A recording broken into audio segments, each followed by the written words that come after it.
അമൃത് Veni hair elixir presents daily news സായാഹ്ന വാർത്തകൾ powered by Pulimoottil silks KSFE. എന്താ ഒരു മൂഡ് ഓഫ്? ഇപ്പൊ മുടി വല്ലാതെ കൊഴിയുന്നുണ്ട്, അതാ തോന്നുന്നു. ഈസ്ട്രജന്റെയും വൈറ്റമിൻ ഡിയുടെയും കുറവാണ് മിക്ക സ്ത്രീകളുടെയും മുടി കൊഴിച്ചലിന്റെ പ്രധാന കാരണം. അമൃത് Veni hair elixir for women സ്ത്രീകളുടെ മുടിയുടെ വളർച്ചയ്ക്കും ശക്തിക്കും അത്യാവശ്യമായ herbal ഈസ്ട്രജനാലും vitamin ഡിയാലും സമ്പുഷ്ടമാക്കിയതാണ് Amrit Veni hair elixir for women. നമസ്കാരം, ഞാൻ നീതു കൃഷ്ണ. ഡെയിലി ന്യൂസിന്റെ സായാഹ്ന വാർത്തകളിലേക്ക് സ്വാഗതം. ഇന്ന് ഡിസംബർ 7 ശനിയാഴ്ച. കണക്കുകൾ കൃത്യമായി നൽകിയില്ലെങ്കിൽ കേന്ദ്രം എങ്ങനെ സംസ്ഥാനത്തിന് പണം നൽകുമെന്ന് ഹൈക്കോടതി. വയനാട് പുനരധിവാസത്തിന് SDRFൽ നിന്ന് എത്ര രൂപ ചെലവഴിക്കാനാകുമെന്നതിനെക്കുറിച്ചുള്ള കണക്കുകൾ വ്യക്തമാക്കാത്തതിനാലാണ് ഹൈക്കോടതി ഡിവിഷൻ ബെഞ്ച് സംസ്ഥാന സർക്കാരിനെ രൂക്ഷമായി വിമർശിച്ചത്. വയനാട് പുനരധിവാസവുമായി ബന്ധപ്പെട്ട് സംസ്ഥാന സർക്കാരിന്റെ SDR ഫണ്ടിലെ കാര്യങ്ങൾ വിശദീകരിക്കാൻ ഫിനാൻഷ്യൽ ഓഫീസർ നേരിട്ട് ഹാജരായിട്ട് പോലും കോടതിയുടെ ചോദ്യങ്ങൾക്ക് കൃത്യമായി മറുപടി നൽകാൻ കഴിഞ്ഞില്ല. കേന്ദ്രവും സംസ്ഥാനവും തമ്മിലുള്ള ആരോപണ പ്രത്യാരോപണങ്ങൾ അവസാനിപ്പിക്കണമെന്നും കോടതി പറഞ്ഞു.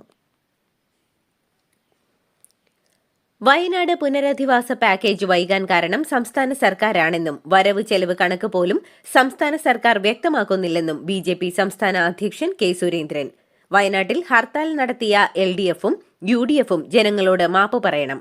ഈ പ്രശ്നത്തിൽ വസ്തുത മനസ്സിലാക്കാതെയോ മനസ്സിലാക്കിയിട്ട് മോദി സർക്കാരിനെ കുറ്റം പറയാൻ ഉദ്ദേശിച്ചോ ആണ് CPMനൊപ്പം കോൺഗ്രസ് ചേർന്ന് നിന്നതെന്ന് പറഞ്ഞ സുരേന്ദ്രൻ, സംസ്ഥാനത്തിന്റെ ദുരിതാശ്വാസ നിധിയിൽ വന്ന പണം എന്തുകൊണ്ട് ചെലവഴിക്കുന്നില്ലെന്നും എന്തുകൊണ്ട് അന്തിമ മെമ്മോറാണ്ടം നൽകാൻ കാലതാമസമുണ്ടായി എന്നും ചോദിച്ചു.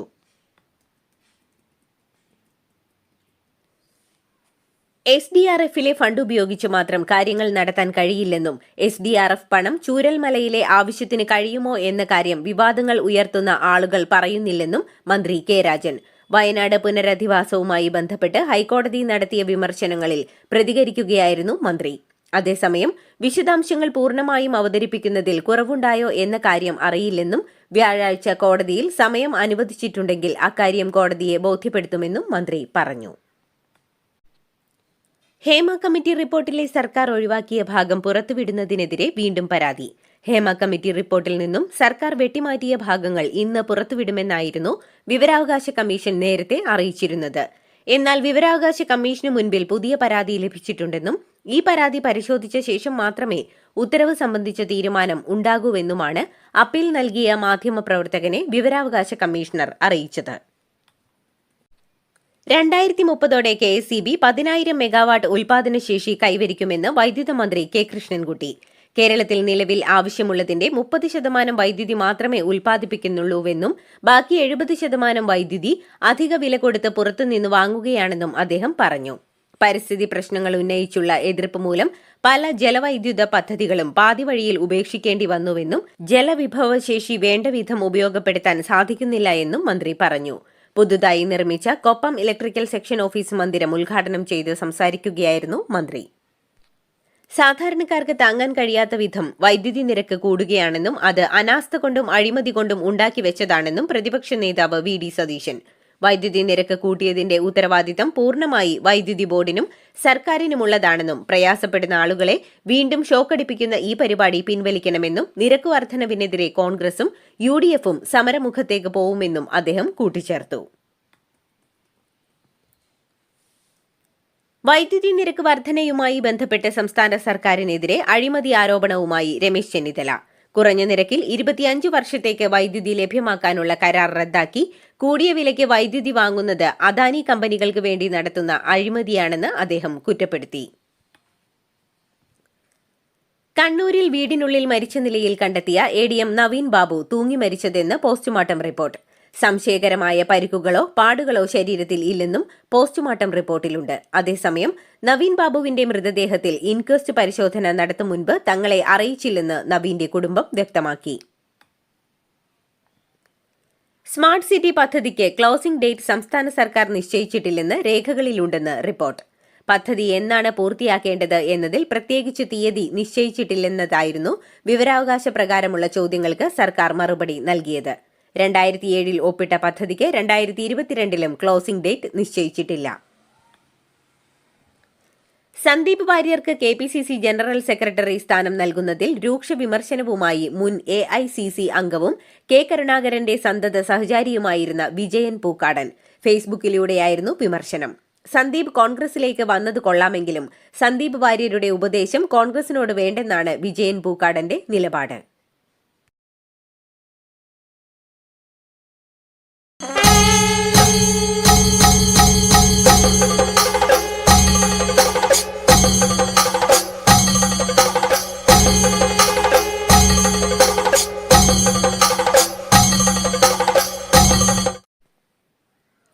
ഹിന്ദു മല്ലു വാട്സപ്പ് ഗ്രൂപ്പ് വിവാദത്തിൽ കെ ഗോപാലകൃഷ്ണൻ IASന്റെ മൊബൈൽ ഹാക്ക് ചെയ്തെന്ന് പോലീസിന് കള്ളപ്പരാതി നൽകിയതും മുസ്ലിം IAS ഗ്രൂപ്പ് ഉണ്ടാക്കിയതും ഒന്നും പരാമർശിക്കാതെ ഗോപാലകൃഷ്ണനെതിരായ ചാർജ് മെമ്മോ.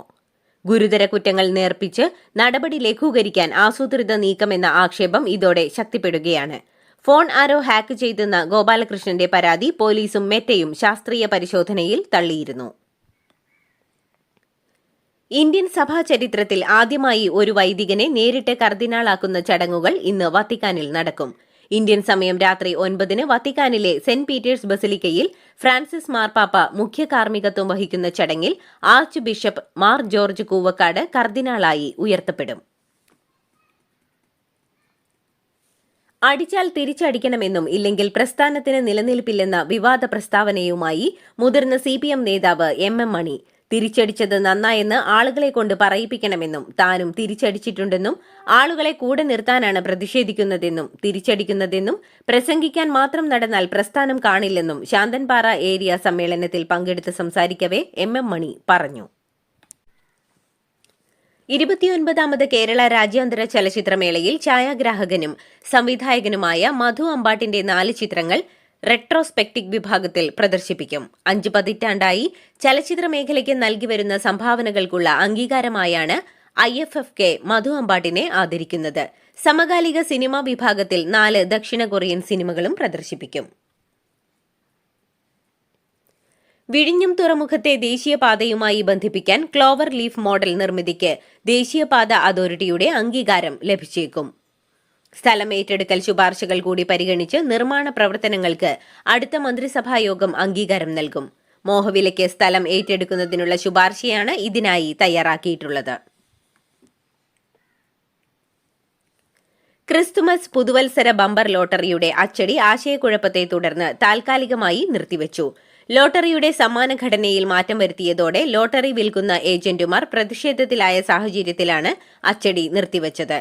സമ്മാനഘടനയിൽ മാറ്റം വരുത്തണമെന്നാവശ്യപ്പെട്ട് ലോട്ടറി ക്ഷേമനിധി ബോർഡ് ചെയർമാൻ ലോട്ടറി ഡയറക്ടർക്ക് കത്ത് നൽകിയിട്ടുണ്ട്. ലോട്ടറി നറുക്കെടുപ്പിൽ 5000, 2000, 1000 അടിക്കുന്ന സമ്മാനങ്ങൾ കുറച്ചതിലാണ് ഏജന്റുമാരുടെ പ്രതിഷേധം. പാലോട് ഭർതൃഗൃഹത്തിൽ തൂങ്ങി മരിച്ച നിലയിൽ കണ്ടെത്തിയ നവവധു ഇന്ദുജയുടെ ശരീരത്തിൽ മർദ്ദനമേറ്റ പാടുകൾ. നെടുമങ്ങാട് തഹസിൽദാരുടെ നേതൃത്വത്തിൽ മൃതദേഹത്തിൽ നടന്ന പരിശോധനയിലാണ് മർദ്ദനമേറ്റ പാടുകൾ കണ്ടത്. ഇന്ദുജയുടെ കണ്ണിന് സമീപവും തോളിലുമാണ് പാടുകൾ കണ്ടെത്തിയത്. യുവതിയുടെ ഭർത്താവ് അഭിജിത്ത് പോലീസ് കസ്റ്റഡിയിലാണ്. മകളെ കൊന്നുകെട്ടി തൂക്കിയതാണെന്ന് അച്ഛൻ ശശിധരൻ ആരോപിച്ചു. മാന്നാർ ജയന്തി വധക്കേസിൽ ജയന്തിയുടെ ഭർത്താവ് കുട്ടിക്കൃഷ്ണന് കോടതി വധശിക്ഷ വിധിച്ചു. മാവേലിക്കര അഡീഷണൽ ജില്ലാ സെഷൻസ് കോടതിയുടേതാണ് വിധി. 2004 ഏപ്രിൽ 2 ഭാര്യ ജയന്തിയെ സംശയത്തിന്റെ പേരിൽ കുട്ടിക്കൃഷ്ണൻ 1.5 വയസ്സുകാരിയായ മകളുടെ മുൻപിൽ വെച്ച് കൊല്ലുകയായിരുന്നു. പ്രതി കുറ്റക്കാരനാണെന്ന് കഴിഞ്ഞ ദിവസം കോടതി കണ്ടെത്തിയിരുന്നു. ഉത്തരാഖണ്ഡിൽ ഋഷികേശിൽ ഗംഗാനദിയിൽ കാണാതായ മലയാളി ആകാശിന്റെ മൃതദേഹം കിട്ടി. 9 ദിവസത്തിനു ശേഷമാണ് മൃതദേഹം കിട്ടിയത്. വിനോദയാത്രയ്ക്കിടെയാണ് പത്തനംതിട്ട സ്വദേശി ആകാശ് അപകടത്തിൽപ്പെട്ടത്. നടപടികൾ പൂർത്തിയാക്കിയ ശേഷം കേരളത്തിലേക്ക് എത്തിക്കും.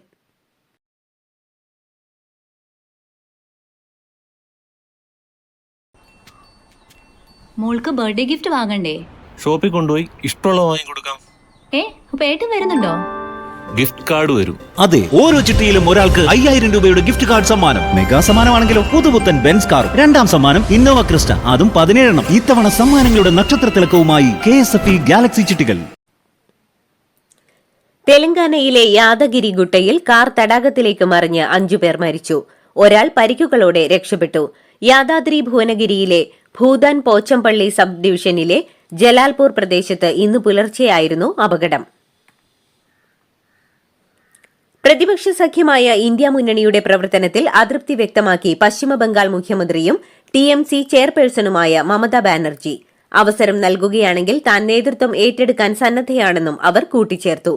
ഇന്ത്യ സഖ്യം രൂപവൽക്കരിച്ചത് താനാണെന്നും അത് കൈകാര്യം ചെയ്യേണ്ടതിന്റെ ഉത്തരവാദിത്വം ഇപ്പോൾ മുൻനിരയിലുള്ളവർക്കാണെന്നും അവർക്ക് അങ്ങനെ ചെയ്യാനാകുന്നില്ലെങ്കിൽ താൻ എന്തു ചെയ്യാനാണെന്നും എല്ലാവരെയും ഒരുമിച്ച് കൊണ്ടുപോകേണ്ടതുണ്ട് എന്നേ പറയാനുള്ളൂവെന്നും മമത വ്യക്തമാക്കി.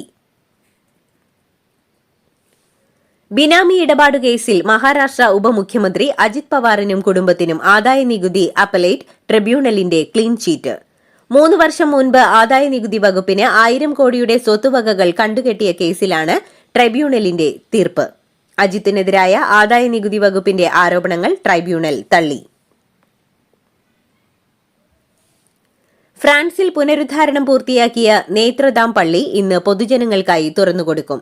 അമേരിക്കയുടെ നിയുക്ത president Donald Trump, Ukraine president Zelensky, ബ്രിട്ടനിലെ വില്യം രാജകുമാരൻ തുടങ്ങിയവർ പങ്കെടുക്കും.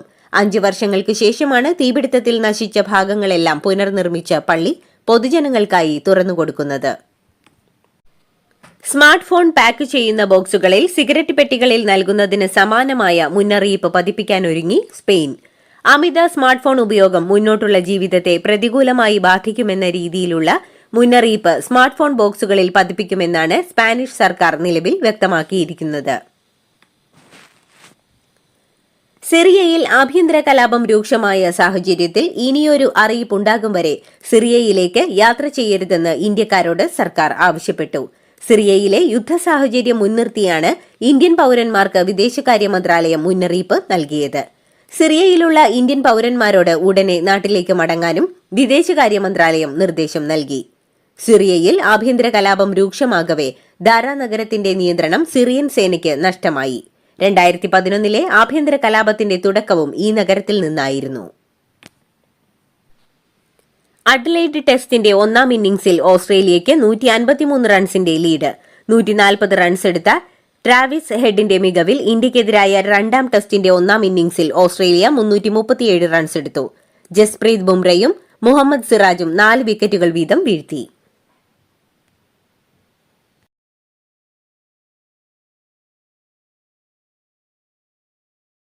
ഇതോടുകൂടി ഡെയിലി ന്യൂസിന്റെ ഇന്നത്തെ സായാഹ്ന വാർത്തകൾ സമാപിക്കുന്നു.